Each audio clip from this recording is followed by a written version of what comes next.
20-30 বছর স্বামীর সংসার করে, পরকীয়া প্রেম করে আর একজনের হাত ধরে ভেগে যায়। এর চাইতে স্বার্থপর ডাইনি পাশানি নারী আর কেউ আছে?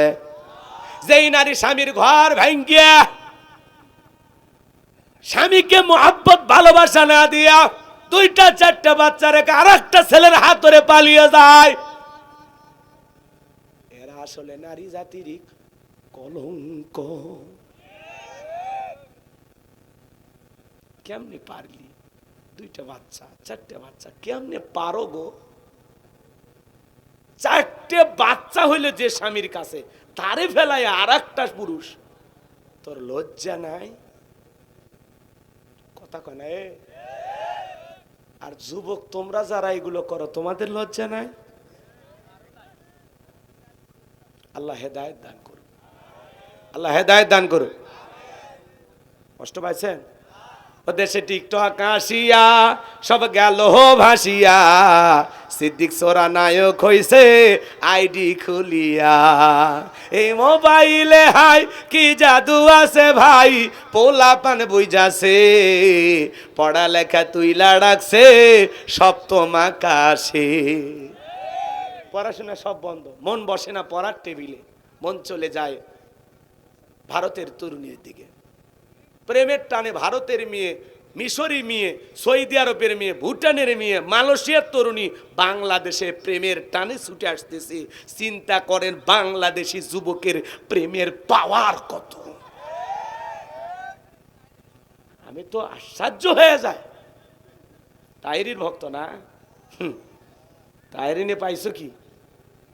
তাহিরিরও কণ্ঠ আছে, ওরও ভক্ত আছে। কথা কন ঠিক কিনা? খালি ঠিকঠাক জবানটা কাজে লাগাইলে ইনশাল্লাহ তাহিরি ভাইয়েরও জনপ্রিয়তা আরো বাড়বে। কথা কন ঠিক কিনা? আমরা সবার জন্য হেদায়েতের দোয়া করব। কারোর সাথে আমাদের শত্রুতা নাই, আমরা সবাইকে ভালোবেসে বুকে টানবো, কাউকে ভালো ঘৃণা করে দূরে সরে দেব না। সবাই আমাদের ভাই, কথা বলে ঠিক কিনা? এখন তাহিরি সাহেব শুনবেন একদিন হঠাৎ করে গ্রেপ্তার হয়ে গেছে। আজকালের মধ্যে গ্রেপ্তার হতেও পারে, কারণ যে ঘটনা ঘটছে, উনি যদি সেদিন একটু প্রশাসনকে সম্মান দেখায় চলে যাইতো, তাহলে ঝামেলাটা হইতো না। উনি কিন্তু কণ্ঠ ভালো, উনি নিজের নামে গান গাইতো, শোনেনি আপনারা? হ্যাঁ, তো যাই হোক, আবার কন মানে আর কত কইবে? 12:30 পার হয়ে গেছে, আর কত কইবে? বেঁচে থাকলে আবারও দেখা হবে ইনশাআল্লাহ। ভালো থাকবেন, সুস্থ থাকবেন। যে প্রচণ্ড শীত পড়ছে, বেশিক্ষণ বাইরে থাকলে আপনারা অসুস্থ হবেন। আমি ভালোবাসি, এই জন্য আজকে ছুটি দিচ্ছি। বেঁচে থাকলে আবারও দেখা হবে। যদি পারেন আমার লেখা বইটা নিয়ে যাবেন, অনেক কথা বইটার ভিতরে আছে, খুবই গুরুত্বপূর্ণ বিষয় তুলে ধরা আছে। স্মৃতি হিসাবে 50 টাকা দিয়ে নিয়ে যাবেন। ও আখিরি দাওয়ানা আনিল হামদুলিল্লাহি রাব্বিল আলামিন। বাবাজি কারো কিছু বলার আছে হুজুর? তাহলে আমরা দোয়ার দিকে যাই। 50টা বস্তা মিল হয়েছে তো? আল্লাহ আমাদের কবুল করুন। হ্যাঁ, কোনটা কোনটা? ও নবী সুলাইমানের ওই কথা মনে আছে? আরে বেটা, এতক্ষণ আজ করলাম তা ভুলে গেলে না? কি শ্রোতা গো, তোমারে পুরস্কার দেওয়া দরকার। মাশাআল্লাহ, ওইটা মনেই আছে। আর না, ওই 2টা বলতে গেলে আরো আধা ঘন্টা ওয়াজ করা, অতএব 1 মিনিটে নবী সুলাইমানের কথাটা বলে দিয়ে যায়। বাসর ঘরের ঘটনা আর বলার সুযোগ হবে না। না না, খালি কন কন। এই বাবা, ভাবি মারিস না বাবা। না না না, শোনেন, বোঝা যায় আপনারা যারা বসে আছেন এলে খাঁটি শ্রোতা। এরা ফজর চলে, মানে ফজরের আজান দেবে, তাও ওয়াজ ছাড়বে না। কি নিয়ত করছেন যে হুজুর ওয়াজ শুনবো কিন্তু ফজরের নামাজ পড়বো না? এরকম শ্রোতা হলে হবে? নামাজ পড়তে হবে। বাড়িতে যা ঘুমাবেন, আবার 4:30টার পরে 4:45টার দিকে উঠে তাহাজ্জুদ পড়ে ফজর পড়ে ঘুমাবেন। ঠিক আছে তো ইনশাআল্লাহ? এবার শোনেন, জি জি, এদিক খেয়াল করেন। নবী সুলাইমানের কথা বলবো অথবা বাসর ঘরে, 2টার মধ্যে একটা। 2টা বলা সম্ভব না। নবী সুলাইমানের কথাটাই বলি। থাম থাম রে বাবা, থাম। একদিনে সব শুনবা তাহলে তো আমার চলবে না। আর এক জায়গায় দেখা হবে ইনশাল্লাহ। কষ্ট হচ্ছে বাজান গো আমার। আল্লাহ নবী সুলাইমান ডেকে বলে, আব্বাজান, ওই সিন্ধুকের ভেতরে 3টা জিনিস থাকবে। 1 নাম্বার থাকবে একটা কিতাব, রাষ্ট্র সমাজ কিভাবে পরিচালনা করা লাগবে ওই কিতাবের ভিতরে লেখা থাকবে। এটা মুসলমানদের শুধু ধর্মীয় কিতাব না, এটা হলো সংবিধান। আল্লাহু আকবার বলেন। ও আব্বাজান, ওই সিন্ধুকের ভিতরে আল্লাহর পাঠানো একটা কিতাব থাকবে, সমাজ রাষ্ট্র কিভাবে পরিচালনা করা লাগবে পুরোটা তত্ত্ব ওই কিতাবের ভিতরে দেওয়া থাকবে। আল্লাহু আকবার বলেন। 2 নাম্বার থাকবে একটা চাবুক বাবা, সমাজে যারা অপরাধ করে, অন্যায় করে, যারাই অপরাধ করুক না কেন, ওই চাবুকটা যায় সে অপরাধীকে শাস্তি দেবে। সারা পৃথিবীতে 10,000 মানুষ অপরাধ করলে ওই 10,000 মানুষকে পিটাইয়া জায়গার চাবুক জায়গায় ফেরত আসতে 1 মিনিটও লাগবে না। বলেন আল্লাহু আকবার। ও বাবা, ওই চাবুক চালানোর জন্য মানুষ লাগবে না। যারাই অপরাধ করবে যেই দেশে করুক, মুহূর্তের মধ্যে চাবুক যাইয়া ওরে আচ্ছা তারে পিটাইয়া শাস্তি দিয়া জায়গার চাবুক জায়গায় চলে আসবে। আল্লাহু আকবার বলে। ওইরকম একটা মজেজার চাবুক যদি বাংলাদেশে পাওয়া যাইতো, একেবারে নিচ থেকে উপর পর্যন্ত সবাই মার খাইতো, আর টেলিভিশনে দেখতাম আর বলতাম, ও তুমিও কথা কর না। ভাবতাম ভালো, হেলিকপ্টার দিয়ে আমরা পানি দিয়েছি, এখন তথ্য বের হয় হেলিকপ্টার দিয়ে পানি না, র্যাবের মহাপরিচালক দুঃখ প্রকাশ করে বলেছে আমরা গুলি করছি। একটা মেয়ে মানুষ এত মিথ্যা কথা কয়, আসলে নেত্রী না গো, অভিনেত্রী। স্বজন হারানোর ব্যথা, এই কথাগুলো যে বলতেন, আপনার কি একটু মায়া দয়া হইতো না? এই দেশের মানুষের সাথে এতগুলো অপরাধ কেন করলেন? আর এইভাবে পালিয়ে যায় আমাদেরকে দুঃখের সাগরে ডুবাইলেন কেন? পদত্যাগ করে জেলে গেলে এই দেশের ক্ষতি হইতো না, কিন্তু উনি চলে যাওয়ার কারণে বিশ্বাস করেন ওই 2-3 দিন শাসকবিহীন রাত কাটাইয়া কত লুটপাট হয়েছে, কত দুর্নীতি হয়েছে, কত চিন্তায় হয়েছে, কত ঘটনা ঘটছে, 2-4টা মার্ডারও হয়েছে। কথা কয় না ভাই? খালি ওই মানুষটার কারণে। আমি চোখের সামনে দেখছি বগুড়া শহরে, আরে মার্কেটগুলোর থেকে জিনিস ভাঙ্গে, শাড়ি, 3 পিস, মোবাইল, নুডলস, এমনকি ফলের দোকানের আনারস পর্যন্ত নিয়ে যাচ্ছে। আমি দেখছি আর কাঁদছি আর বলছি, আল্লাহ, এই স্বাধীনতা আমরা চাইনি। এটা কি আনন্দ উৎসব উপভোগ করব, আর এক ভাইয়ের ক্ষতি কইরা, আমানতের খিয়ানত কইরা, দোকান লুটপাট কইরা? এটা মুসলমানের স্বভাব হতে পারে না। এই বেটা, কার দোকানের ফল নিয়ে গেলি? টাকা দিছিস? ওটা তোর না কোনো ভাইয়ের দোকান, ভুলে গেলি? কথা কর। ওই দলীয় ভাবে কোনো বাড়িতে বা কোনো এক জায়গায় যদি করো, তাও চিন্তা ভাবনা করে প্রশাসন আছে, দায়িত্ব পালন করবে। ও অপরাধ করছে, মামলা দাও, নিজের হাতে আইন কেন তুলে নেব? আবেগ থাকা ভালো, এত আবেগ ভালো না। গণভবনে ঢুকে যেখানে এমপি মন্ত্রীরা বক্তব্য দেয়, ওই চেয়ারে বসে সিগারেট খাচ্ছে। কে রে ভাই, তোর মাথা ঠিক নাই? কথা কর না। আর যাই হোক, সিদ্ধান্ত নেন আর কোনো মহিলাকে আমরা প্রধানমন্ত্রী বানাবো না। মেয়েদের রাগ বেশি, জেদ বেশি, ওরা রাগ করে বাড়ির হাড়ি বাতিল ভেঙে ফেলে দেয়, স্বামী তুলে আছাড় মারে। এই জন্য আগামীতে আর যাই হোক, বাংলাদেশে আমরা নারী প্রধানমন্ত্রী চাই না, পুরুষ প্রধানমন্ত্রী চাই। কারা কারা হাত তোলেন? লিল্লাহে তাকবীর। নারীদের দেখা শেষ, পুরুষের বাংলাদেশ। ওদের দিলে ওদের ঝামেলা বেশি। ওরা একবার শান্তির জায়গা পাইলে জীবন চলে যাবে, তো জায়গা ছাড়বি না। 4 ভাই বিয়ের আগে এক খাটে ঘুমায়, আর এই ডিজিটাল বউগুলো আসে ভাইয়ে ভাইয়ে কি যে কলকাটি নারী, এক ভাই আর এক ভাইয়ের সাথে বাজারে ধাক্কা লাগলেও কথা কয় না, বইয়ের ভয়ে কি তাবিজ করে। কথা কন। এজন্য নারীরা খুবই কঠিন জিনিস ভাই। এই না, এই যে বললি দে তো আমারে 500 টাকা দে, তা তো দিবি না, তাহলে কি হইল? এই যে একজন বক্তার নাম শুনিনি আপনারা, হাবিবুর রহমান যুক্তিবাদী, নাম শুনছেন না? উনি ওনার যা বলছিল, এদেশের মানুষ যাত্রার প্যান্ডেলে নর্তকীর নাচ দেখে টাকা ছিটায়, শিল্পীর কাছে টাকা ছিটায়, গায়িকার কাছে টাকা ছিটায়, আর বক্তার 2 ঘন্টা ওয়াজ শুনে শীতের কনকনা ঠান্ডা হাত নিয়ে মুসাফা করে আর বলে হুজুর দোয়া করেন। কথা কন। আপনার ইমাম বক্তব্য দেন না 100 টাকা একদিন হাদিয়া দেন না, যে হুজুর 100 টাকা দিলাম, কি চা খাইয়েন, গলাটা যেন আরো ঠিক হয়। কথা কন।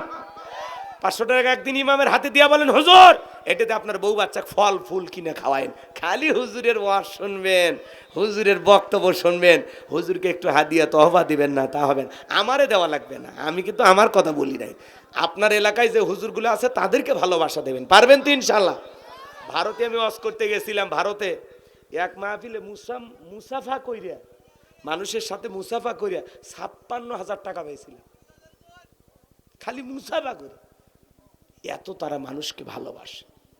তো আলেমদের হাতে যখন মুসাফা করবেন 20 টাকা দিয়ে হলেও করবেন, আমার হাতে না, আপনাদের মসজিদের ইমাম, আপনাদের এলাকার মাদ্রাসার মুহতামিম, খালি হাতে বসে ওই 20 টাকার মধ্যে হুজুর যে কি দোয়া করবে, আল্লাহ চাইলে 20 লাখেরও ব্যবস্থা হবে।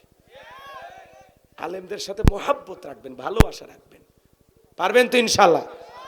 মা বাবা মারা গেছে, আলেমদেরকে ভালোবাসেন, বেশি বেশি দোয়া নেন, আলেমদেরকে যত্ন করবেন, খাওয়াবেন, দেখবেন আল্লাহ খুশি হবে। পারবেন তো ইনশাল্লাহ। তাহলে 2 নাম্বার কি ছিল? চাবুক। ওই চাবুক বাংলাদেশে পাইলে আজকে আমরা পিটাইতো, আর আমরা টেলিভিশনে নিউজ দেখতাম, আর বুঝতাম এই সেই অপরাধী। কি কথা ক্লিয়ার? আর 3 নাম্বার থাকবে বাবা একটা আংটি। ওই আংটি যার হাতে থাকবে, মানব দানব জিন ইনসান সকলে তার হুকুম মানতে বাধ্য থাকবে। এজন্য নবী সুলাইমানকে আল্লাহ তাআলা একটা আংটি দিয়েছিল, মেনে চলবে। ওরা প্রত্যেকটা জায়গায় হিসাব নিকাশ করবে। কথা বলেন ঠিক কিনা? এই যে আমি জবান দিয়ে কথা বলতেছি, আমার কথাগুলো রেকর্ড করতেছেন ক্যামেরা দিয়া। 6 মাস পরে এই রেকর্ডটা দেখা যাবে, যদি মেমোরিটা ঠিক থাকে। 10 বছর পরে সোশ্যাল মিডিয়া ইউটিউবের মাধ্যমে এই ভাইরাসের আলোচনা দেখা যাবে। তাহলে বলেন তো বাজান, দুনিয়ার মানুষের মাথায় যদি এই বুদ্ধি থাকে ক্যামেরা দিয়ে রেকর্ড করার, আপনার আমার জীবনের কর্ম বুঝে আল্লাহ রেকর্ড করতেছে না? করতেছে কিনা? কিরামান কাতিবিনা ইয়ালামুনা মা তাফআলুন। সম্মানিত 2 জন লেখক সদা সর্বদা আপনার আমার জীবনের ডায়েরিটা লিখতেছে। ডান কাঁধে থাকা ফেরেশতা আপনার নেক আমলগুলো লিখতেছে, বাম কাঁধে থাকা ফেরেশতা আপনার গুনাহগুলো, বদ আমলগুলো লিখতেছে। কথা বলেন ঠিক কি না? এজন্য আল্লাহ রাব্বুল আলামিন বলেন, কুল্লু নাফসিন বিমা কাসাবাত রহিনা। প্রত্যেকটা ব্যক্তি তার নিষ্কৃত কর্মের ব্যাপারে আবদ্ধ থাকবে। আপনি আমি জবান দিয়ে ভালো মন্দ যা বলি, প্রত্যেকটা কর্ম রেকর্ড করা হচ্ছে। এজন্য আল্লাহ রাব্বুল আলামিন বলেন, মা ইয়ালফিজু মিন কাউলিন ইল্লা লাদাইহি রাকিবুন আতীদ। আমার আল্লাহ বলেন, বান্দা এমন কোনো কথা বলে না, এমন কোনো কর্মকাণ্ড করে না যা রেকর্ড করার জন্য আমার ফেরেশতারা নাই। আপনারা আমার জীবনের প্রত্যেকটা কৃতকর্ম রেকর্ড করা হচ্ছে, কিতাব আকারে, ডায়েরি আকারে লেখা হচ্ছে। কঠিন কিয়ামতের ময়দানে আল্লাহ তাআলা আমল নামার কিতাবটা আপনার আমার হাতে ধরায়া দিয়ে বলবেন, ইকরা কিতাবাকা, আজকে তোমার কিতাব তুমি পড়ো। তোমার হিসাব দেওয়ার জন্য তুমি নিজেই যথেষ্ট। মানুষ নিজের আমল নামা পড়বে আর আশ্চর্য হয়ে বলবে, লা ইগাদিরু সগীরাতাও ওয়ালা কাবীরাতান ইল্লা আহসাহা। এ তো বড় আশ্চর্যজনক একটা কিতাব, যেখানে ছোট কথাও লেখা বাদ যায় নাই, বড় কথাও লেখা বাদ যায় নাই।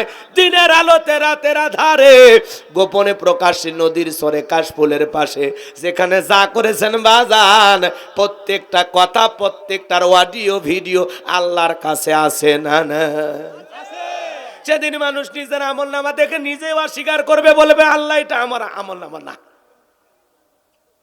জমিন সাক্ষী দেবে, যে জমিনের উপর দাঁড়ায় পাপ করেছেন। কোথায় কার অন্না ধরে টান দিয়েছেন? এ কথা কর না, হ্যাঁ, শরম লাগে? গুনাহ করতে শরম লাগে না? খালি আলোচনার সামনের দিকে যা খালি মজা পাবেন, আর ভাববেন যে হুজুর এত কিছু বুঝলো কেমনে। জায়গায় জায়গায় হাত দেবো, জায়গায় জায়গায়। খালি একটু অপেক্ষা। কষ্ট হচ্ছে নাকি? বিরক্ত হচ্ছেন বাজান? আপনি আমি জমিনের উপরে দাঁড়াইয়া কোথায় কি করেছি এই জমিন সাক্ষী দেবে। এই জন্য আল্লাহ রাব্বুল আলামিন বলেন, কুল্লু নাফসিন বিমা কাসাবাত রহিনা। প্রত্যেকটা ব্যক্তি তার নিষ্কৃত কর্মের ব্যাপারে আবদ্ধ থাকবে।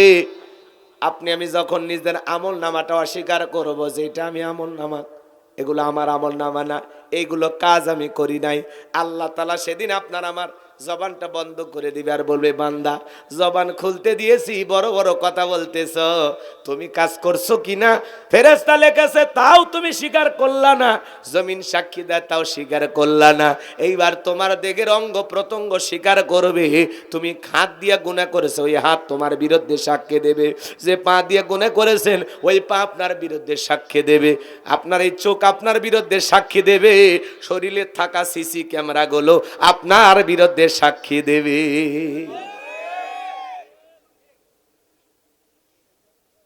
কষ্ট হয়? চোখ আপনার বিরুদ্ধে কথা বলবে, কান আপনার বিরুদ্ধে কথা বলবে, আপনার পা আপনার বিরুদ্ধে কথা বলবে, আপনার হাত, এই হাত দিয়া কোথায় কি করছেন কার খেরে পালা আগুন লাগাইছেন,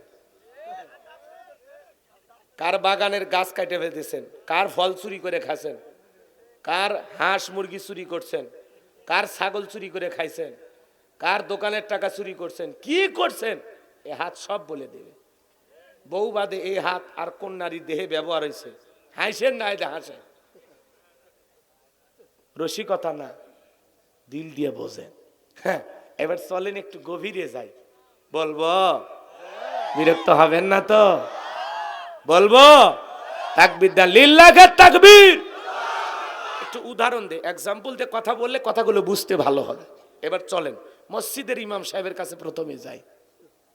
মনে করেন আপনাদের মসজিদের ইমাম সাহেব, ওনার হাতে একজন গোপনে 50,000 টাকা দিয়ে বলতেছে, হুজুর মসজিদের কাজ চলতেছে, গোপনে 50,000 টাকা দিলাম, আমার নাম বলার দরকার নেই, আপনি খালি দোয়া করেন। এই যে মসজিদের ইমাম আর দান করা ব্যক্তি দুইজন মিলে লেনদেন হচ্ছে, এ সময় কি ফেরেশতা আছে না নাই? খালি জোরে বলবেন, আছে না নাই? ওইটা ভিডিও হচ্ছে না, রেকর্ড হচ্ছে না? এখন ইমাম সাহেব যেহেতু উনি নাম বলতেও নিষেধ করছে, গোপনে দান করছে, এখন এইটা যদি ইমাম সাহেব চিন্তা করে যে বেতন যে দেয় এই টাকা আমার বহুত অভাব অনাটন আছে, এ টাকা নিজের মনে করে যদি ইমাম সাহেব খরচ করে, ফেরেশতারা অবশ্যই বলবে যে অনেক কষ্ট করে ইমামতি মুয়াজ্জিমিগিরি করে, অতএব ওইটা 50,000 টাকার হিসাব লেখার কোনো দরকার নেই, হুজুর মানুষ বললে ছাড় দিবে। কি ভাই, লিখবে না ছাড় দেবে? জোরে বলে, লিখবে না ছাড় দেবে? হুজুর যদি সততার সহিত ওই টাকা মসজিদের সভাপতি সেক্রেটারির হাতে জমা দেয়, সেই ভালো গুণটাও লেখা থাকবে। আবার হুজুর যদি নিজের মনে করে খরচ করে, সেই ব্যাপারে হুজুরকে জবাব দেওয়া লাগবে। 50,000 তো দূরের কথা, মসজিদের দান বক্স থেকে 5 টাকা নিয়ে যদি 1 খিলি পানও খায়, ওই 5 টাকার ব্যাপারে ইমাম সাহেবকে আল্লাহর কাছে জবাব দিতে হবে। এবার চলেন মাদ্রাসার হুজুরের কাছে যাই। মাদ্রাসার হুজুরের কাছে একজন একটা ছাগল দিয়ে বলতেছে, হুজুর এগুলো মাদ্রাসার বাচ্চা এতিমদেরকে জবাই করে খাওয়ায় দেন। সদকা দেয় না ভাই, সদকা দেয় না? সদকা দিলে বালা মুসিবত দূর হয়ে যায়, মাঝে মাঝে দেবেন। শোনেন, এবার ইমাম সাহেব জবাই করার পরে 14 কেজি গোস্ত হয়েছে। চিন্তা করছে অনেকদিন ধরে শ্বশুর বাড়িতে গোস্ত পাঠাই না, নিজের বাড়িতেও দেই নাই, বাচ্চাদেরকে 7 কেজি রান্না করে খাওয়ায় আর বাকি 7 কেজি 2 জায়গায় ভাগ করে দিই।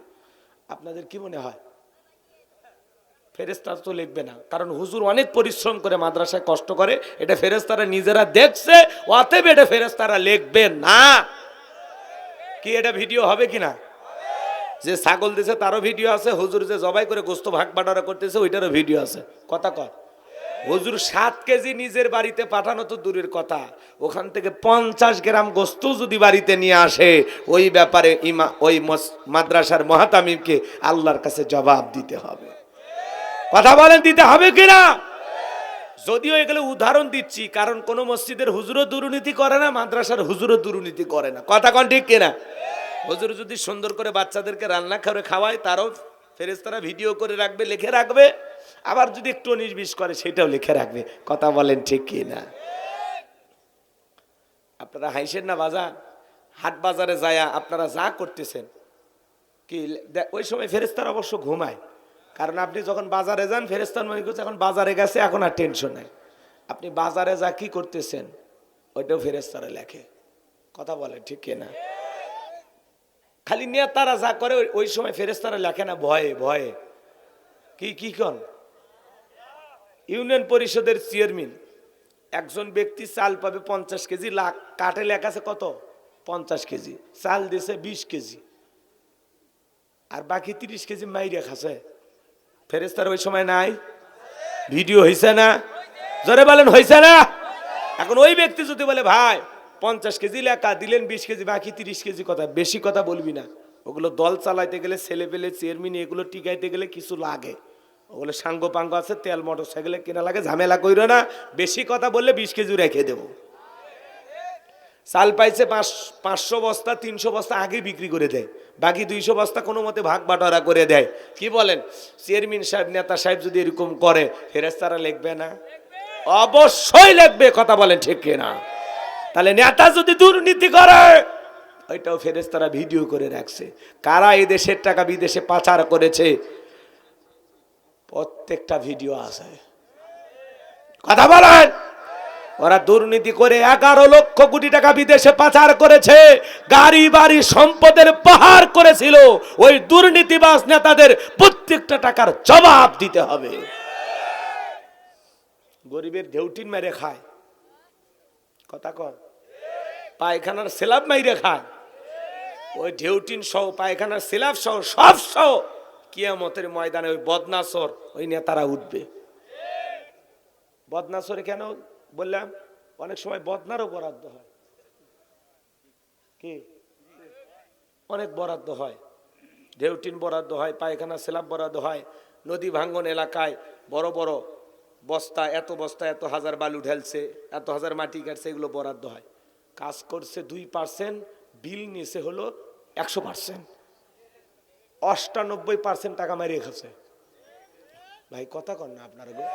আজ 5 কোটি 10 কোটি টাকা দামের গাড়ি পরে আছে, চড়ার মতো এমপি মন্ত্রী নাই, ব্যাংকের অ্যাকাউন্টে টাকা আছে, মন্ত্রী নাই। আর যারা বিদেশে পাচার করছে ওরা এখন বগল বাজাচ্ছে, কথা কন, কথা কন। ওরা আনন্দে আত্মহারা হয়ে গেছে। এত বড় বড় কথা বলতো, কই গেল এমপি মন্ত্রী? আছে আছে, মন্ত্রীরা সব কোথায় গেল, এমপিরা সব কোথায় গেল, কোথায় কাদের কাকা? ওদের সারা দেশটা বড় লাগে ফাঁকা ফাঁকা। পালাবো না, পালাবো না, পালাবো না, পালাবো না, যাই না তাদের দেখা। ওদের সারা দেশটা বড় লাগে ফাঁকা ফাঁকা।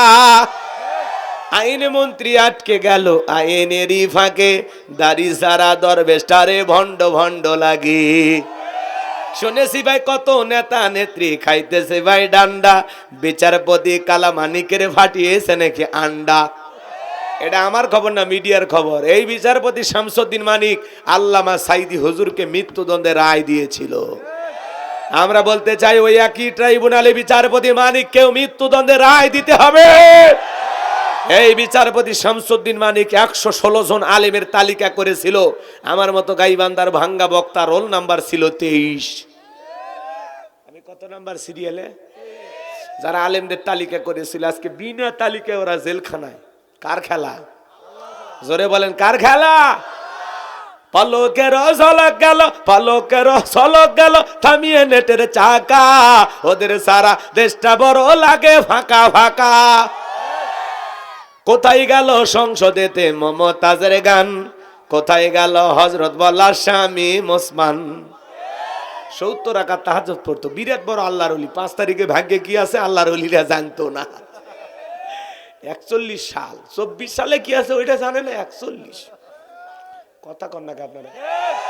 এই স্বামী ওসমান মাইক পেলে বলতো খেলা হবে, খেলা হবে। আজকে পুরো বাংলাদেশের মাঠ পড়ে আছে, ওই খেলোয়াড়রা নাই।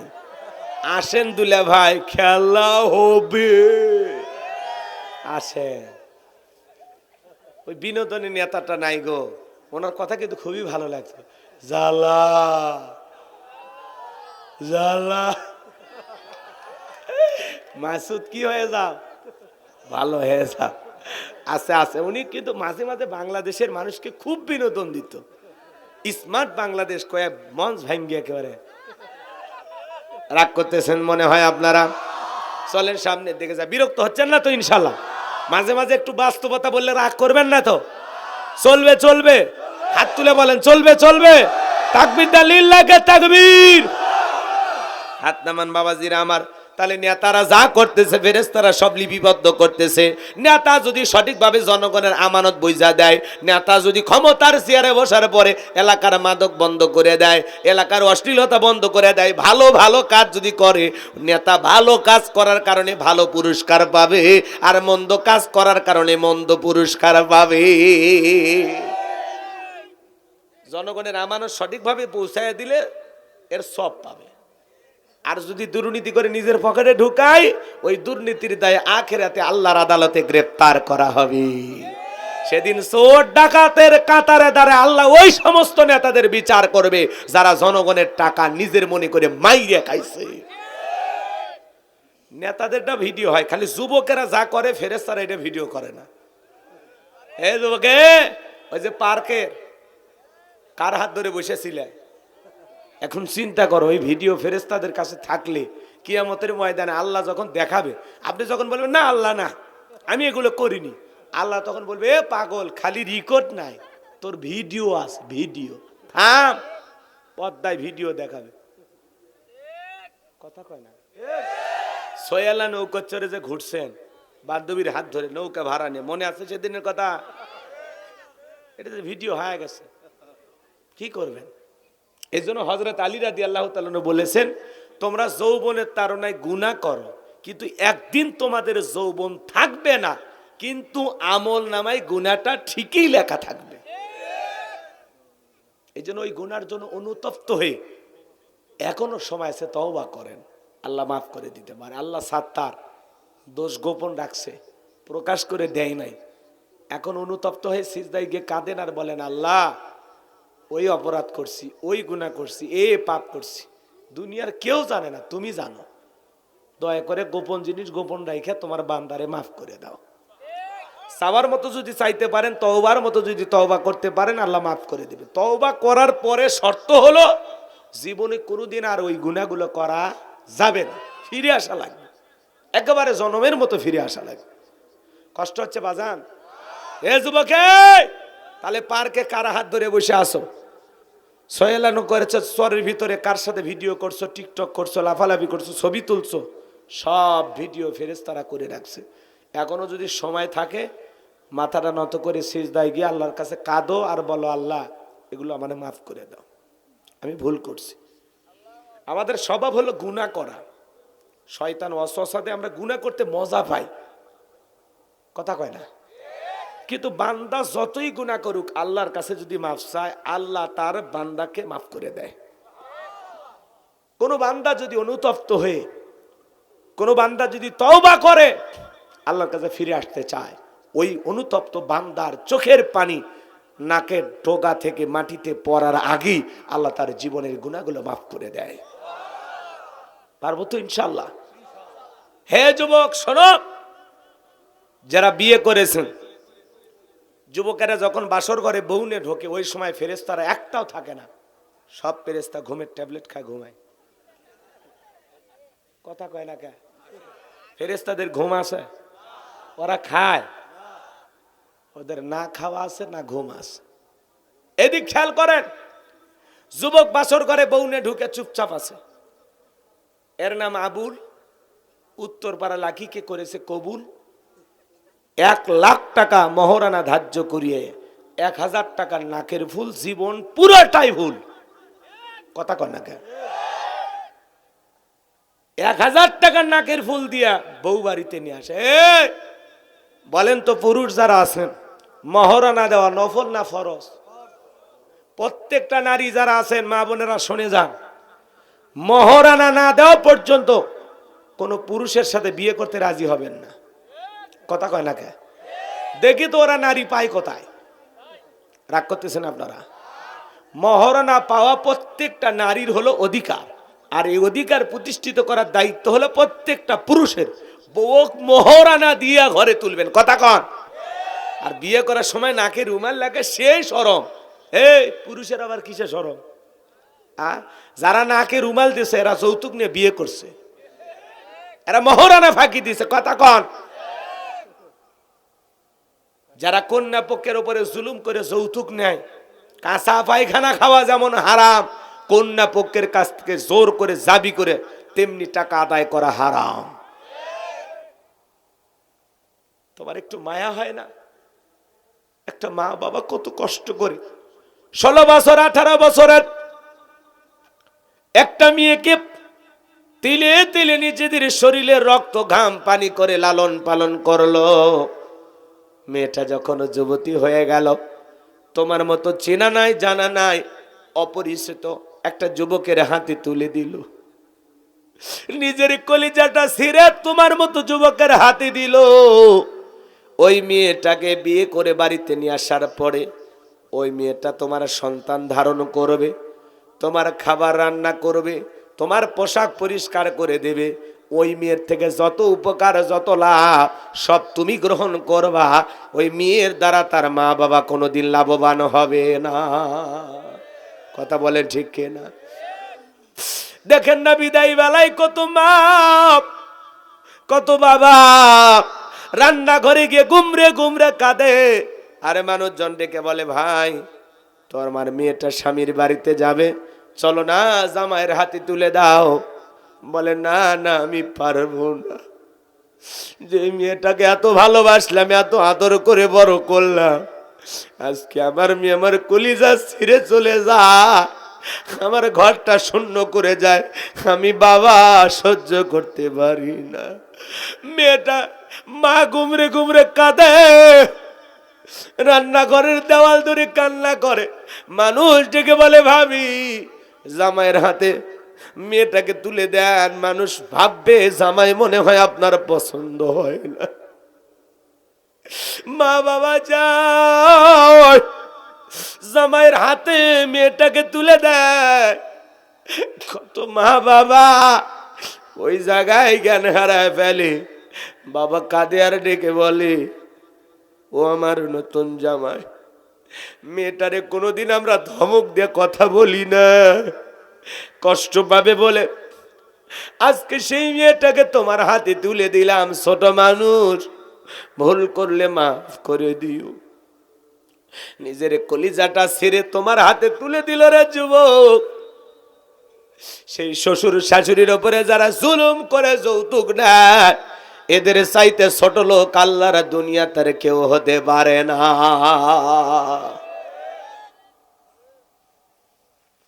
একটা 16 বছর 18 বছরের জীবন্ত ফুটান্ত গোলাপ তোমার হাতে তুলে দিল। উল্টো শ্বশুর শাশুড়িকে গিফট দেওয়া দরকার, হাত দিয়ে দেওয়া দরকার, যেটা কি দিলেন আমার হাতে। আর এই মফিস গুলো শ্বশুরের বাড়ি থেকে জুলুম করে যৌতুক নেয়, যৌতুকের টাকার জন্য বউরে পিটায়। এর চাইতে বড় ছোট লোক আর কেউ আছে? বউরে পিটায় আর কয় যতক্ষণ আব্বা ডাকছে ততক্ষণ ছাড়বো না। মানুষ কয় বউরে পিটান কেন? কয় পিটাবো না। 1.5 লাখ টাকা দেওয়ার কথা, 1 লাখ টাকা দিয়েছে। এখনো আমি শ্বশুর বাড়ির থেকে 50,000 টাকা পাই, ওই মনে হয় হালখাতার টাকা পাই। এরকম আসে না নাই ভাই? আজকে একটা মেয়েকে জুলুম করে যৌতুকের জন্য পিটাচ্ছ, মনে রাখবা তোমার মেয়েকে আরেকজন এইভাবে জুলুম করে পিটাবে, সেই দিন বুঝতে পারবা যে কলিজায় ব্যথাটা কেমন লাগে। সেই দিন বুঝবা, সেই দিন। সাবধান হয়ে যাও, হারাম টাকা নিয়ে জীবনে কোনোদিন সফল হতে পারবা না, কল্যাণ পাবা না, বরকত পাবা না। শ্বশুর শাশুড়ির দোয়া নাও, ভাগ্য আল্লাহ খুলে দেবে। কি আমার কথা কি বিরক্ত হচ্ছেন আপনারা? আবার দেখবেন বলে আমরা অমুক বংশের লোক, 300 জন 500 জন বরযাত্রী খাওয়াইতে হবে। এইরকম খাওয়ার সাথে ভিক্ষে করে খাওয়া ভালো। কে বলেছে আপনার 500 জন বরযাত্রী নিয়ে আসা লাগবে? কে বলেছে? যেই বিয়েতে যত খরচ কম, ওই বিয়েতে তত বরকত বেশি। সুবহানাল্লাহ কোন। যদি খাওয়া দাওয়ার বেশি আঞ্জাম করাই লাগে, ছেলের বাড়িতে হবে, মেয়ের বাড়িতে না। কথা কন। মাত্র কয়েকজন নিয়ে যাবেন। আর যদি মেয়ের বাড়িতে আয়োজন হয়, গোপনে টাকা দিবা। যাব্বা, আমি জানি আপনার অবস্থা ভালো না, 2 লাখ টাকা দিলাম, এই যে কিছু লোক আসবে, আনুষ্ঠানিকতা পারি দেওয়াই লাগবে, এই 2 লাখ দিলাম, খরচ দিয়ে দেবেন। খরচ দিয়ে দেবেন, গোপনে কি দেবেন? খরচ দিয়ে দেবেন। এই কথাগুলো তো আপনাদের ভালো লাগতেছে না যুবক? ভালো লাগে? পারবো তো, আমল করতে পারবো তো ইনশাআল্লাহ। তাহলে জীবনে কোনোদিন আমরা যৌতুক নিয়ে বিয়ে করবো না। কোন কোন যুবক হাত তোলো যারা এখনো বিয়ে করনি। আর যারা বিয়ে করে যৌতুক নিয়েছেন, পুরো টাকা শ্বশুর বাড়িতে আগামীকালকে ফেরত দিয়ে আসবেন। যে আব্বা আমি ভুল করছি, গোলাম রব্বানী হুজুর আসছে, ওয়াজ করছি, গাইবান্ধার বক্তার কথা শুনে ভাল লাগছে, আপনার টাকা আপনারা দিয়ে দিলাম। পারবেন তো ইনশাআল্লাহ? বীর পুরুষ। ফেরায় দিলে আল্লাহ কোন দিক দিয়ে বরকত দিবে? আমি দোয়া করে দেব। শ্বশুরের 1 লাখ ফেরায় দিলে আল্লাহ 10 লাখ তোমারে দেবে, আমি দোয়া করবো ইনশাআল্লাহ। আল্লাহ কবুল করেন, জোরে বলুন আমিন। কষ্ট পাইছেন নাকি বাজান? দিল দিয়া কথাগুলো বোঝার চেষ্টা করবেন। যুবক ভালো করে শুনে যাও। বউ নিয়ে বাসর ঘরে ঢুকে বসে আছে, বউ আছে খাটের ওপর, ছেলে আছে সোফার ওপর। মেয়েটা বলে, কি গো স্বামী, কাছে কি আসবা না? দূরে থাকলে কি ভালোবাসা হবে? ছেলে বলে, যাওয়ার উপায় নাই, হুজুর বলেছে মহরানা না দিয়া বউকে স্পর্শ করা যাবে না। কি ক মহারানা নাই, থাকলে কি আর এই জায়গায় বসে থাকি? কথা কয় না। যারা বিয়ে করতে যায় বা যুবক, 1,00,000 টাকার এটা বান্ডিল, পাতলা সাদা পাঞ্জাবি পরে 1,000 টাকার নোট এই পকেটে নিবা, এরকম বীর পুরুষের মতো বিয়ে করতে যাবা। এ কথা কন নাকি আপনারা? খবরদার তোর নাকে যান রুমাল না থাকে। এক জায়গায় বিয়ে পড়াতে গেলাম, ছেলেকে বলতে চাই সূরা ফাতিহা জানো, আর চোখ মুখ ঘেমে গেছে।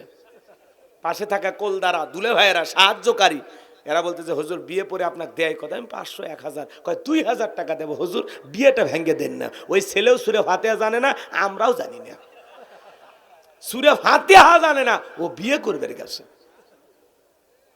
আর মেয়ে যা প্রশ্ন করে, মা তুমি কোরআন খতম করছো কিনা? এই মেয়ের হিসাব পরে, তোর ছেলে কোরআন খতম করছে সেই হিসাব আগে দে। মেয়ের যেরকম ইন্টারভিউ নেন, ছেলের ওইভাবে ইন্টারভিউ নেবেন।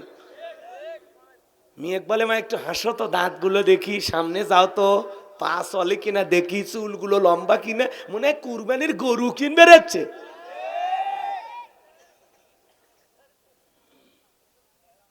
খবরদার, আল্লাহর সৃষ্টি, অসুন্দর বলার কোনো জায়গা নেই।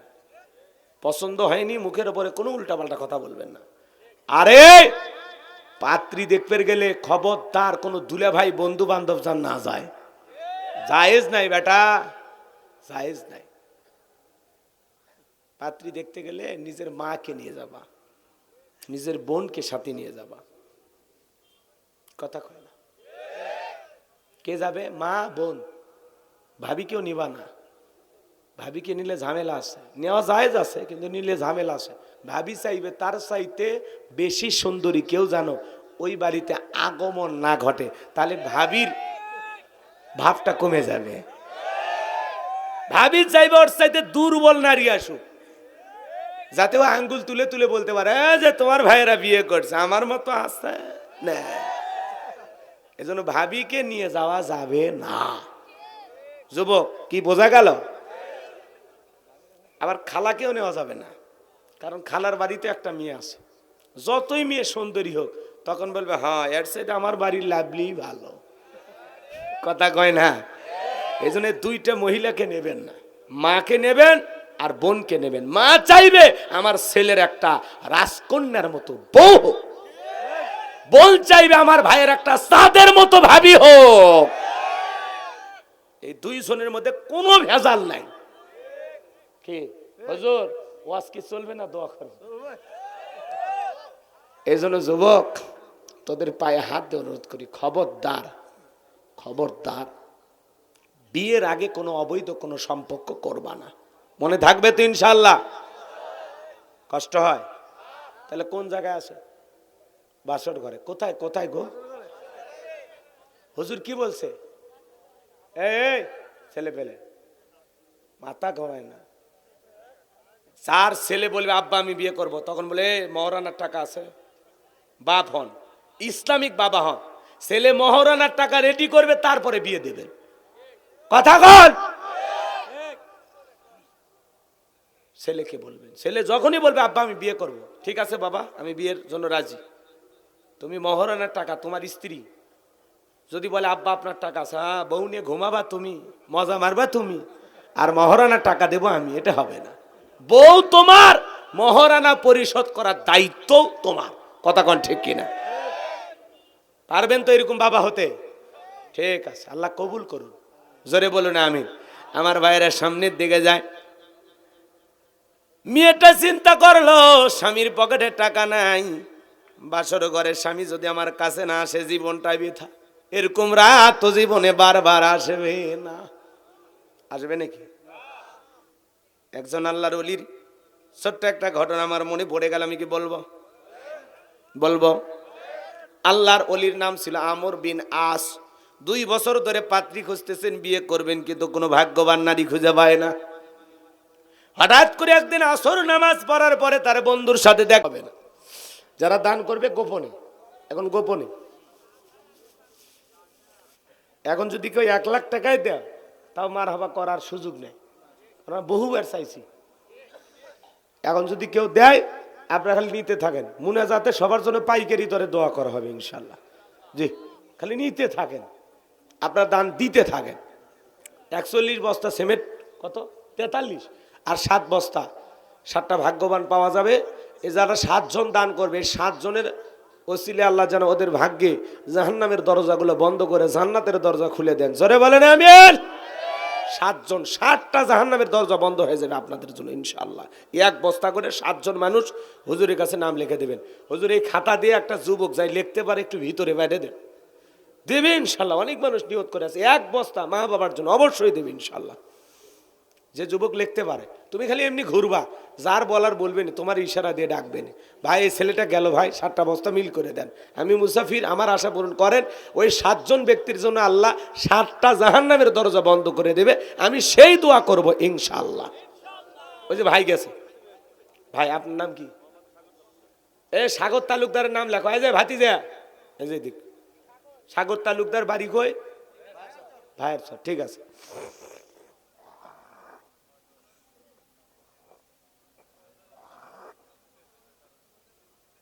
এবার চলুন আমরা আলোচনায় চলে যাই। আমি কথা বলবো পবিত্র কোরআনুল কারীমের 74 নাম্বার সূরা। এটা কথা বলা লাগবে, কত নাম্বার? আমি করব ওয়াজ, আপনারা দেবেন আওয়াজ, জবাব দিবেন ঠিক ঠিক, আলোচনা হবে কমপ্লিট।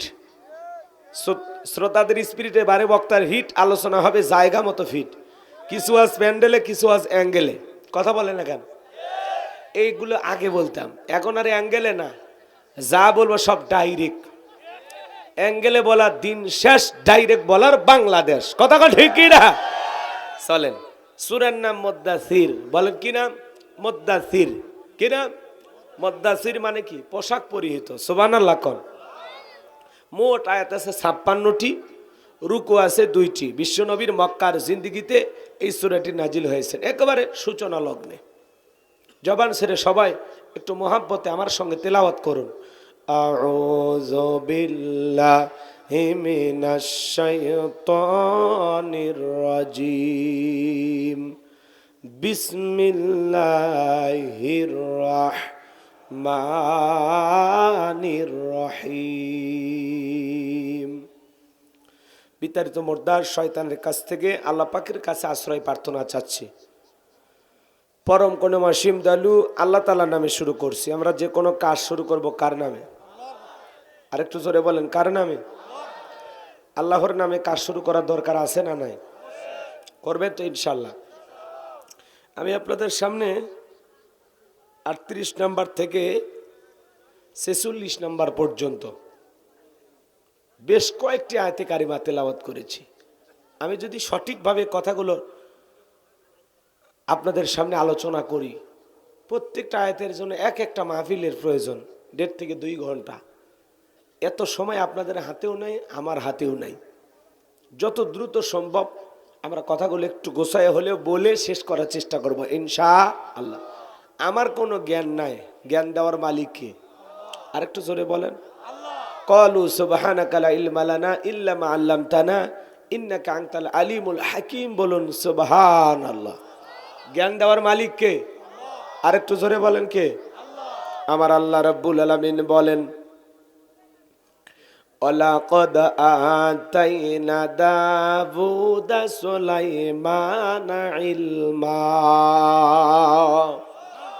আমার আল্লাহ ডেকে বলেন, আমি পয়গাম্বার দাউদ এবং সুলাইমানকে ইলম দিয়েছিলাম, জ্ঞান দিয়েছিলাম। নবী সুলাইমান আর দাউদকে ইলম আর জ্ঞান দিয়েছিলেন কে? আরেকটু জোরে বলেন কে?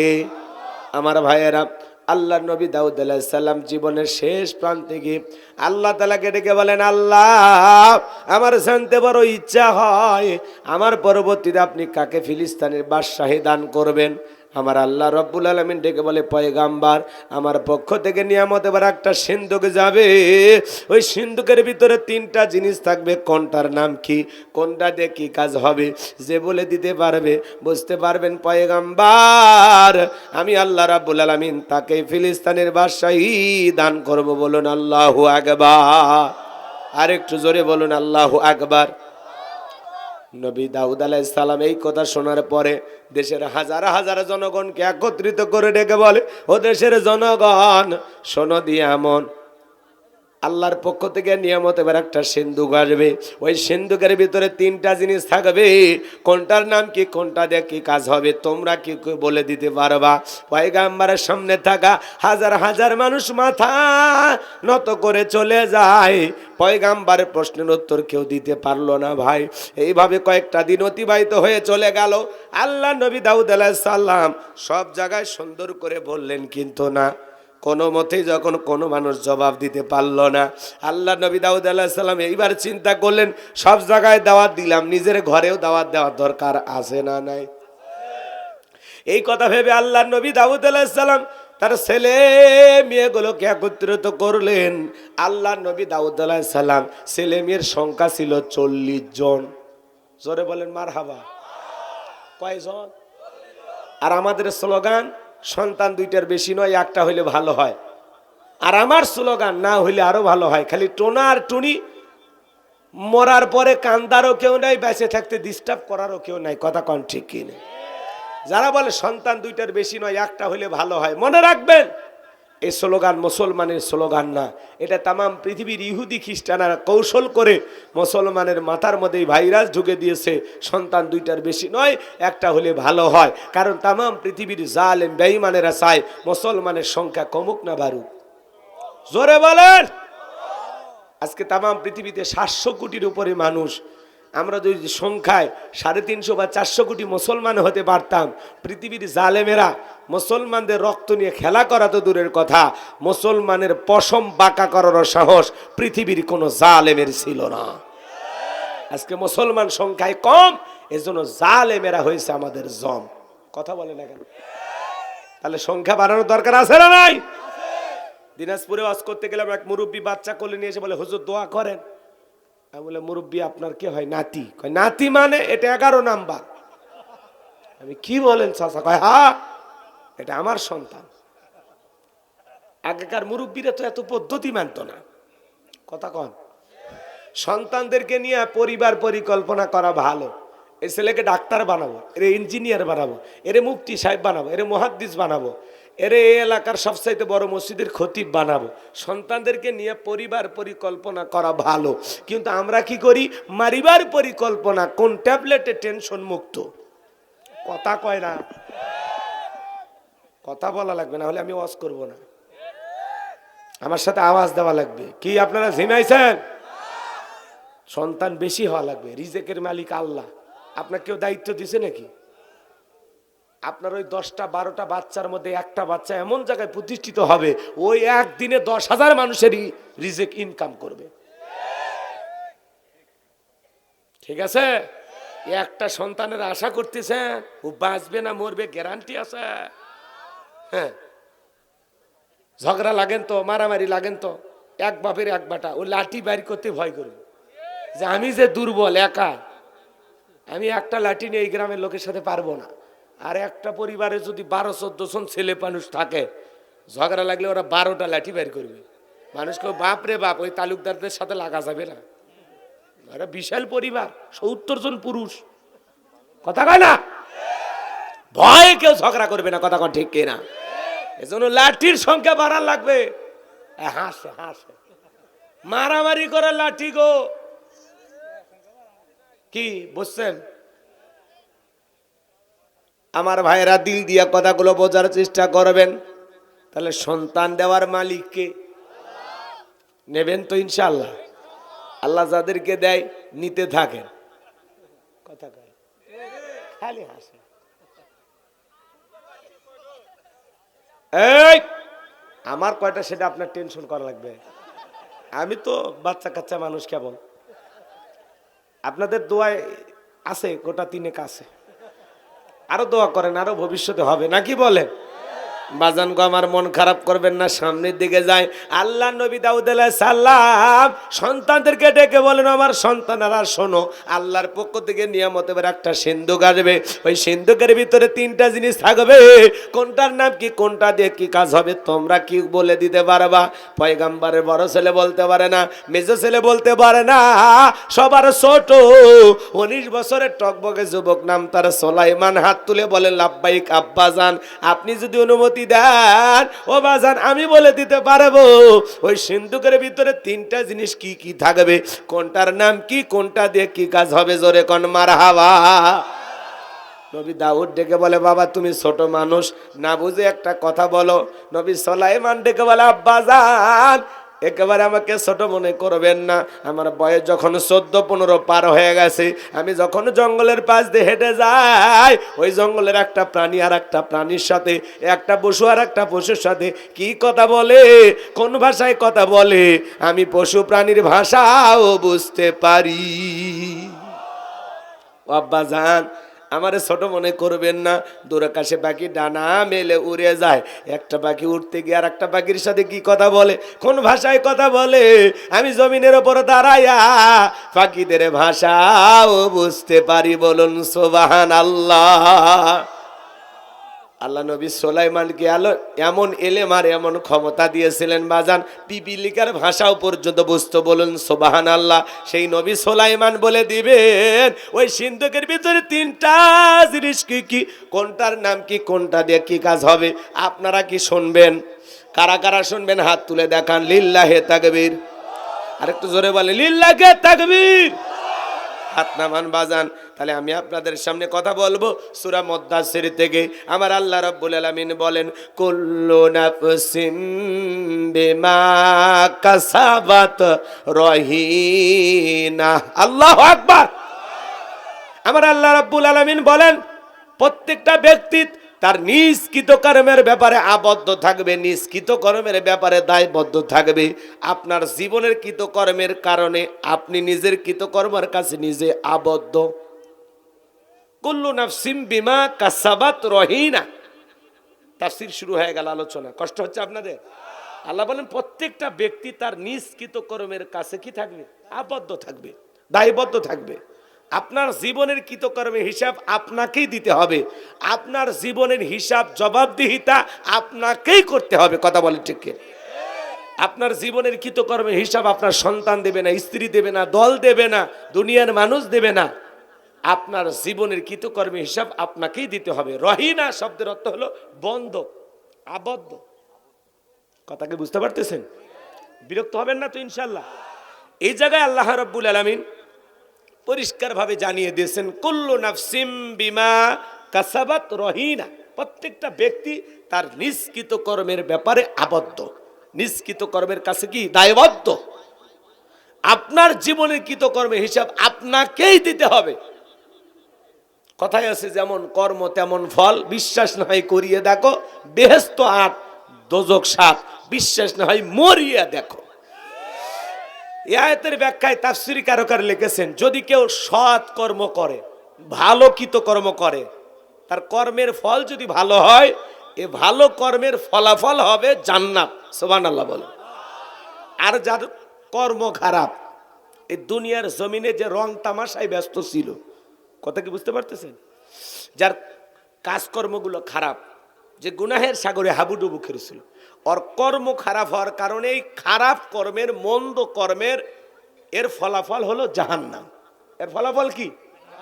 তাহলে ভালো কর্মের, সৎ কর্মের ফলাফল জান্নাত, আর মন্দ কর্মের ফলাফল হলো জাহান্নাম। প্রত্যেকটা কাজ মানুষের কর্মের ওপরেই নির্ভরশীল। কথা বলে ঠিক কিনা? আপনি এই জায়গায় দাঁড়িয়ে একটা বাড়ি বানাইতে পারবেন? পারবেন না। আপনি এখানে দাঁড়িয়ে একটা চাকরি খুঁজতে পারবেন? পারবেন না। আপনি কি এখানে দাঁড়িয়ে থাকলে 3 বেলা ভাত পাবেন? পাবেন না। তার মানে কি? ব্যবসা করতে হলে জায়গা মতো যেতে হবে, বাড়ি বানাইতে তার একটা স্বপ্ন আছে, প্রস্তুতি আছে, ইনকাম আছে। কথা কয় না? খাইতে গেলে পরিশ্রম করে খাওয়া লাগবে, খালি খালি মাংনা খাওয়া কেউ দেবে ভাই? তার মানে আপনার এই দুনিয়ার জীবনের যেরকম কৃতকর্মের হিসাব আপনি একটু হিসাব নিকাশ করে দেখেন, দিল দিয়া কথাগুলো বোঝার চেষ্টা করবেন বাজান গো আমার। আল্লাহ রাব্বুল আলামিন বলেন কুল্লু নাফসিম বিমা কাসাবাত রহিনা। প্রত্যেকটা ব্যক্তি তার নিজ কৃতকর্মের ব্যাপারে আবদ্ধ থাকবে। আপনার জীবনের কৃতকর্মে হিসাব আপনাকেই দিতে হবে। যারা আল্লাহ গ্রামের সহসভাপতি হযরত মাওলানা মোহাম্মদ সোহেল রানা, আল্লাহ পাক প্রিয় ভাইকে হায়াতে তৈয়বা সেহতে কুল্লিয়া দান করুন, সকলে বলুন আমিন। আজকের প্রোগ্রামের সম্মানিত প্রধান অতিথি বিশিষ্ট রাজনীতিবিদ সভাপতি কামারখন্দ উপজেলা বিএনপি জনাব মোহাম্মদ বদিউজ্জামান ফেরদাউস, আল্লাহ পাক তার গোলামকে হায়াতে তৈয়বা সিয়াতি কুল্লে দান করুন, সকলে বলুন আমিন। আজকের প্রোগ্রামের বিশেষ অতিথিবৃন্দ, আমন্ত্রিত অতিথিবৃন্দ, কথা বলে ধন্য করেছেন আমন্ত্রিত ওলামা একরাম, জাতির শ্রেষ্ঠ সন্তান সম্মানিত ওলামা একরাম। আমার পূর্বে কথা বলেছেন আরো 5 জন বক্তা। হিসাব করে দেখলে আমি আজকের মাহফিলের 6 নম্বর বক্তা। আমার পূর্বে কথা বলেছেন হাফেজ মোহাম্মদ রাজু আহমেদ, হজরত মাওলানা নোমান আহমেদ, হজরত মাওলানা আব্দুল লতিফ সিদ্দিকী, আলহাজ হজরত মাওলানা শাহ হেলাল উদ্দিন, আলহাজ হজরত মাওলানা মোহাম্মদ মতলিবুর রহমান সাইফি সাহেব। সকল আলোচকের আলোচনা আল্লাহ পাক দ্বীনের জন্য, ইসলামের জন্য, কোরআনের খেদমতের জন্য কবুল করুন, সকলে বলুন আমিন। এতগুলো বক্তার ওয়াজ শোনার পরে আপনাদের কি এখনো ওয়াজ শুনবার মন চাচ্ছে নাকি দোয়া করলে ভালো হয়? ও, তাও শুনবেন? আমি মনে করছিলাম মুরব্বী হিসাবে একটু দোয়া করে, আপনারাও শীতের মধ্যে বাড়ির যা ঘুমান, আমিও নির্দিষ্ট জায়গায় যাই ঘুমাই, উভয়েরই শান্তি। আর শুনবেন তাহলে? কিন্তু যেভাবে জবাব দিতেছেন তাতে মনে হয় আজকের দিনে নফল রোজা ছিলেন, তাই না? প্রচন্ড ঠান্ডা হওয়ার কারণে বাড়ি থেকে কি শপথ করে বের হয়েছেন যে আজকে মাহফিলে যাব কিন্তু কোনো কথা বলবো না, এরকম শপথ করছেন নাকি আপনারা? আজকের রাত কিন্তু খুব কঠিন একটা রাত, কথা কয় না কে? রাত পোহালেই আপনারা বিজয় উদযাপন করবেন, মহান বিজয় দিবস। কিন্তু আসলে কি 16 ডিসেম্বরে বিজয় দিবস নাকি 22শে ডিসেম্বর আমরা জানি না, সঠিক ইতিহাস আমাদের জানা নাই। ওই ওপরে যারা থাকে ওরা যেদিন তালি বাজায় আমরাও মনে করি মনে আজকে তালি দেওয়ার দিন, কথা কন না কে? ওনারা যদি থাকতো, যে কায়দায় মাইক বাজা শুরু হইতো, ইনশাল্লাহ আগামীকালকে কোনো মাইকের শব্দ আপনারা শুনতে পাবেন না। কথা বললেন না কেন? স্লোগান দিত, রাত পোহালে শোনা যেত, কথা কয় না? আহারে কি দিন কি হইয়া গেল ভাবা যায়। আমার এখনো মাঝে মাঝে কেন জানি স্বপ্নের মতোই মনে হয়। কথা বলেন না কেন? কে দিয়েছেন এই দিন? তাহলে শুকরিয়া হবে কার? তাহলে চিৎকার মেরে জবান ছেড়ে বলুন আলহামদুলিল্লাহ। নবীজির প্রতি দরুদ ও সালাম হৃদয় নিংড়ানো ভালোবাসার জায়গা থেকে পড়ছি সাল্লাল্লাহু আলাইহি ওয়াসাল্লাম। আমি ভূমিকা দিলাম না। পর্দানিশী মা বোনেরা এবং সামনে বসা বাবাজিরা, যুবক ভাইরা, সবাইকে আমার দিল থেকে শুভেচ্ছা এবং কৃতজ্ঞতা প্রকাশ করছি। সকলের জন্য দোয়া ভালোবাসা রইল। যারা দাঁড়িয়ে আছেন একটু বসেন, বসেন, কথা আছে তো, বসেন। আমার ভাইয়েরা, বিগত বছরগুলোতে যারা জুলুম করেছিল আজকে তারা পরাজিত। কারণ জুলুম কখনো চিরস্থায়ী হয় না। জালেমদের শেষ পরিণতি হলো পরাজয়, আর মাজলুমদের শেষ পরিণতি হলো বিজয়। আল্লাহু আকবার বলেন। মনে রাখ, যারা যুগে যুগে জুলুম করেছে তারা কোনো না কোনো একটা সময় যে এমন ভাবে লাঞ্ছিত হয়, এমন ভাবে পরাজয় বরণ করে, মুখ লুকানোর জায়গা পৃথিবীতে থাকে না। কোথায় আছে? এত বড় বড় কথা বলতো সেই মানুষগুলো আজ কোথায়? কথা বলেন না কেন? আল্লাহ, এই জন্য আল্লাহ তাআলার কৃতজ্ঞতা আদায় করতে হয়, বাড়াবাড়ি করতে নাই। কথা বলেন না কেন? কোনো কারণে রাগ আপনারা করতেও পারেন, এতে আমার যায় আসে না। কারণ আমি আমার ইচ্ছা মতো কথা বলবো। আপনারা দাওয়াত দিয়ে আনছেন, মেহমান আমি, যা বলবো মাইনে নেওয়া লাগবে। হ্যাঁ, তুমি রিয়ালিটি মাইনে নাও, তোমার 12টা বেজে গেছে।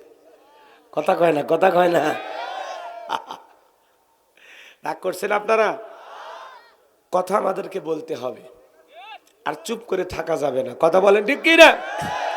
মনে রাখবেন, যুগে যুগে নবী রাসূলের দাওয়াতি কাজ করেছেন, তাদের দাওয়াতি কাজেও কাফের বেঈমানেরা বাধার প্রাচীর তৈরি করে দিয়েছিলেন। এরপরে আল্লাহর পয়গাম্বারেরা শত বাধার প্রাচীরকে ভেঙে আল্লাহর জমিনে আল্লাহর পদে মানুষকে দাওয়াত দিয়েছেন। কথা বলেন ঠিক কিনা? আপনার আমার প্রিয় নবী কালেমার দাওয়াত দিতে গিয়ে করণের প্রচার করতে গিয়ে মার খেয়েছেন, রক্ত জড়িয়েছেন, দান মোবারক শহীদ হয়ে গেছেন। সাহাবা ইকরাম দ্বীনকে প্রতিষ্ঠিত করতে গিয়ে মার খেয়েছেন, রক্ত জড়িয়েছেন, জীবন দিয়েছেন। ও বাংলার মুসলমান, 1971 সালে এদেশের মাটির জন্য, এদেশের স্বাধীনতার জন্য আপনারা আমার পূর্বপুরুষেরা যদি জীবন দিতে পারেন, রক্ত দিতে পারেন, 2024 সালে স্বৈরাচার জালেমকে বিদায় করে দেওয়ার জন্য এদেশের 2000-এর মতো মানুষ যদি জীবন দিতে পারেন, রক্ত দিতে পারেন, প্রয়োজন যদি হয় আল্লাহর জমিনে আল্লাহর দ্বীনকে প্রতিষ্ঠিত করতে গিয়ে, কোরআনের সমাজ ব্যবস্থা কায়েম করতে গিয়ে নবীদের মতো সাহাবা ইকরামদের মতো বুকের তাজা রক্ত দিতে হয় কোরআনের জন্য, দ্বীনের জন্য, ইসলামের জন্য। কারা কারা বুকের তাজা রক্ত দিতে রাজি? 2 হাত তুলে আল্লাহকে দেখান। লিল্লাহে তাকবীর। আল কোরআনের আলো, আল হাদিসের আলো, দুনিয়ার মুসলিম, সারা বিশ্বের মুসলিম, আমার নেতা তোমার নেতা, আমার নেতা তোমার নেতা। লিল্লাহে তাকবীর। আর সোজা করেন, টান টান করে তোলেন। ওই যে মাঝে মাঝে হাত দেখা যায়, 2 হাত সোজা করার শক্তি নাই। আপনি পুরুষ মানুষ, দুধ, ডিম, ভিটামিন, ক্যালসিয়াম মাঝে মাঝে কিনে খাবেন, একেবারে দুর্বল হলে চলতে পারবেন না। হাত সোজা করেন, সোজা করেন, হাত নামাবেন না। আমার আল্লাহ রাব্বুল আলামিন বলেন, ইন্নাল্লাহা আশতারা মিনাল মুমিনিনা আনফুসাহুম ওয়া আমওয়ালাহুম বিআন্না লাহুমুল জান্নাহ। সূরা তাওবার 111 নম্বর আয়াতে আল্লাহ রাব্বুল আলামিন জানিয়ে দিলেন, নিশ্চয়ই মুমিন বান্দাদের জান মাল আমি আল্লাহ ক্রয় করে নিয়েছি, বিনিময়ে দেব জান্নাত। বলুন সুবহানাল্লাহ। বলেন তো বাজান, আপনার আমার জীবনের মালিক কে? এই সিরাজগঞ্জের যুবকেরা ভালো করে বলো তো, এই জীবনের মালিক কে? প্রেম করবার প্রেমিকাকে পার্কে নিয়ে যা ডায়লগ দিবা, এ জীবন তোমার, তুমি শুধু আমার। ওরে হাইব্রিড যুবক, এই জীবনের মালিক কে? আপনার আমার সম্পদের মালিক কে? আল্লাহর দেয়া জীবন, আল্লাহর দেয়া সম্পদ আল্লাহর পথে খরচ করতে রাজি আছেন তো মুসলমান? রাজি আছেন তো ইনশাআল্লাহ? রাজি আছেন তো ইনশাআল্লাহ? বাম হাত নামান, শুধু ডান হাত তুলে রাখেন, শুধু ডান হাত। কিছুক্ষণ আগে বলেন, হুজুর জীবন দিতে রাজি, রক্ত দিতে রাজি। আপাতত জীবন রক্ত দুইটার কোনোটাই দিতে হবে না। ডান হাতটা পকেটের ভিতর ঢুকিয়ে দিয়া যে যা পারেন, যতটুকু পারেন আল্লাহর ঘর মসজিদের জন্য প্রাণ ভরে দান করবেন। এখনো মসজিদের উজুখানা করা বাকি আছে, সবাই প্রাণ ভরে দান করবেন। সবাই নিজের পকেটে হাত দেন, অন্য কারো পকেটে হাত দিয়ে পকেট মেরে বেলে মার খাবেন না। সবাই পকেটে হাত দেন। ছেলেবেলে যারা আসো, স্বেচ্ছাসেবকের দায়িত্ব পালন করতেছো, ব্যাগ নিয়ে, রুমাল নিয়ে, চাদর নিয়ে, যার কাছে যা আছে তাই নিয়ে মাঠে নামো, খেলা হবে, খেলা হবে। ছেলে পেলে যাচ্ছে, সবাই প্রাণ ভরে দান করবেন। আমার হাতে 2, 4, 5, 10 হাজার যারা এলাকার গণ্যমান্য ব্যক্তিবর্গ, সবাই পকেটে হাত দেন। আমিও দিচ্ছি, দেন, আপনারাও দেন। সবাই পকেটে হাত দেন, সবাই পকেটে হাত দেন, সবাই পকেটে হাত দেন, সবাই পকেটে হাত দেন। মহিলা প্যান্ডের লোকজন পাঠায় দেন। আমার মা বোন যারা বসে আছেন, মা আপনারাও প্রাণ ভরে দান করবেন। আল্লাহ মা বোনদেরকে দান করা তৌফিক দান করুন। জোরে বলুন আমিন। আরেকটু জোরে বলুন আমিন। আরেকটু জোরে বলুন আমিন।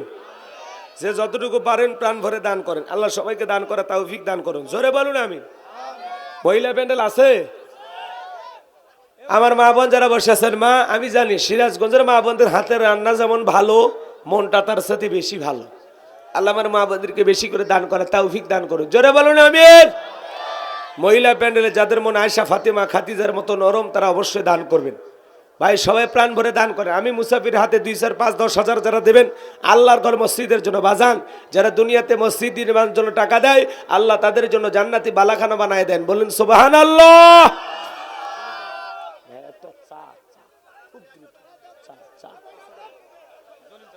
আব্দুল জলিল তালুকদার নাম, তালুকদার বংশের লোক, 500 টাকা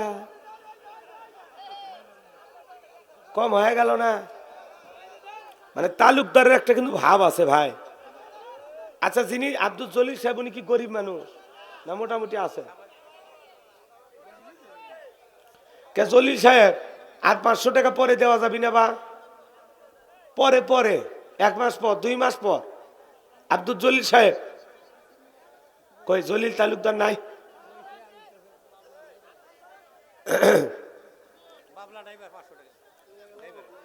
বাবলা ড্রাইভার, ট্রাকের ড্রাইভার 500 টাকা। জোরে কন মারহাবা। দিব? জলিল তালুকদার 1000 টাকা। জোরে বলেন মারহাবা। লিল্লাহি তাকবীর। আল্লাহ দান কবুল করো, বড় দানে শামিল করো। এ দানে ছেলেগুলো লক্ষ লক্ষ টাকার মালিক বানায় দেয়, দুনিয়া আখিরাতে ইজ্জত সম্মান বাড়ায় দাও। জোরে বলেন আমিন। নগদ 500, বাকি 500। জি, আল্লাহ কবুল করেন। জোরে বলুন আমিন। আসেন আসেন দরদিরা আমার, দিয়া দনে বজে মন কেড়ে নিতে কতক্ষণ, নদীর একল ভাঙে অকল ঘরে। এই তো নদীর খেলা। সকালবেলা এই মঞ্চে মঞ্চে টাকা নিয়ে এসেন। মঞ্চে যারা টাকা পয়সা কালেকশন করতেছেন দয়া করে মঞ্চে নিয়ে এসো বাবা, মঞ্চে ঢাইলে দেন।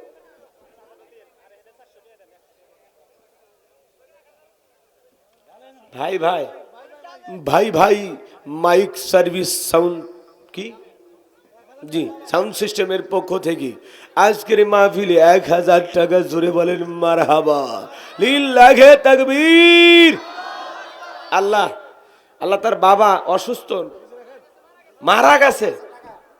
ভাই ভাই ডেকোরেটরের বাপ মারা গেছে, ওনার বাবার জন্য দোয়া চেয়েছেন 1000 টাকা। আল্লাহ তার বাবার কবর জান্নাতের বাগান বানায় দাও। জোরে বলুন আমিন। আরে এ ভাই, এ আল্লাহর ঘর মসজিদের জন্য দেন না। বাবা মা কবরে চলে গেছে, দেন না বাজান, মুসাফির হাতে দেন, দিল থেকে দোয়া করে দেব। নাম হলো শাহালি, কথার মধ্যে না জোরাত আলী, যাইন একেবারে খালি। সন্তান হয়েছে, দোয়া চায়, তার জন্য দোয়া না করে কেমনে গাই বান্দায় যায়। নগদে 500 টাকা। জোরে বলেন মারহাবা। নাম বলতে চায় না, আল্লাহর একজন বান্দা, মনের মধ্যে জান্নাত পাওয়া ধান্দা। নগদে 5000 টাকা। জোরে বলেন মারহাবা। লিল্লাহি তাকবীর।